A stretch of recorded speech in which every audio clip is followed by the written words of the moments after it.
people are more on edge. You know, I was seeing recently the new Amazon Alexa Oh, yeah.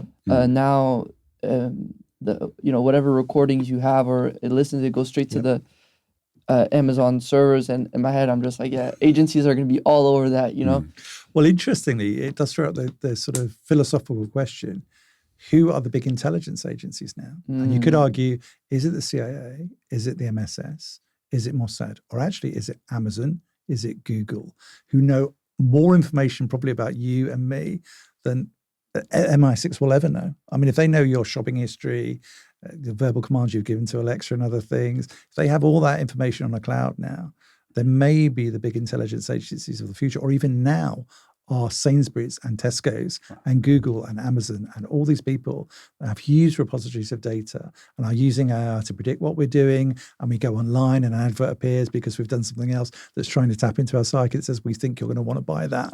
You know, they're reading our minds, predicting our behavior in ways that are probably light years ahead of what intelligence agencies are doing on that scale.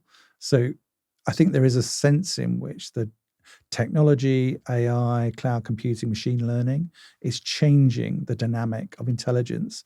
And I think as well, that's probably going to mean that as we move forward, traditional intelligence agencies are not going to be the way they are now for much longer. So they're going to have to rely on private companies. So if you realize that AI is going to be really important and machine learning and you're an average MI6 person, you're not going to know about that. But someone in the private sector who's a 20-year-old computer programming expert is a bit of a they will know about that.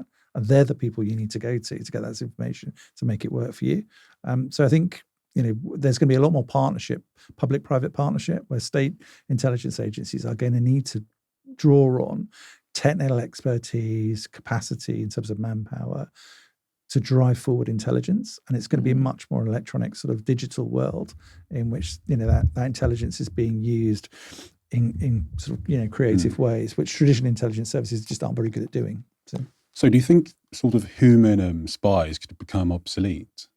So that's a really good debate. And it's another philosophical debate between intelligence agencies. So and it's involved, actually, interestingly, former heads of British intelligence and quite former heads of Central Intelligence Agency who've come out at various points in the CIA's history and said, well, you know, technological developments mean actually we don't need human intelligence anymore.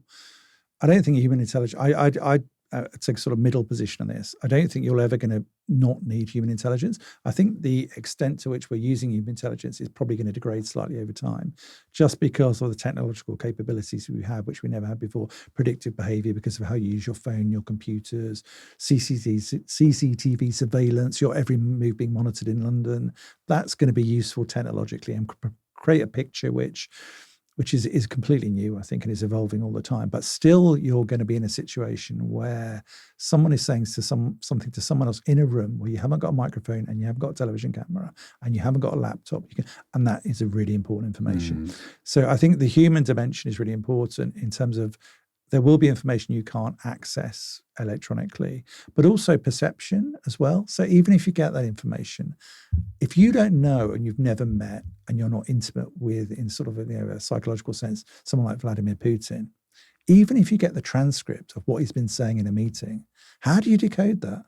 Because if you can't see his body language, if you can't see his smiling when he's making that comment, or he's frowning when he's making that comment, if you've just got the digital transcript or even a voice recording of that, if you can't see how he's moving or what he's doing, how do you really decode that? So sometimes you need that body language, you need to be there, you need someone telling you, I know this person, this is what he means by that statement, and it's not what you think he means just by reading that transcript. He actually means the opposite of that. So I think there are elements of human psychology that are never going to be replaced by technology. So you're always going to have some human asset, I think, which is really important. And just technology fails sometimes. And one of the classic examples that's always put forward is the Iranian Revolution, where the American embassy was stormed into Iran. And young Iranian students took hold of and took hostage members of the American embassy. And America had spy satellites all over Tehran. And it had cameras in the streets. And it had audio equipment, but it could not get into the room. Those hostages were being held, and it meant they were never rescued. Or the rescue attempt was made. It was a disaster. Eagle Claw, it didn't work. But they weren't able, CIA kept being told by the president, rescue those hostages. We can't, because we don't know where they are. We don't know how they're being kept. We don't know how many people are with them. We have no information on what's going on. What they needed was someone in that room to tell them, this is where they're being held. This is where the exit door is. These are the number of guns in that room. And the only way you do that was a human agent, but they just didn't have one. So sometimes you're going to need that person in the room, I think, always.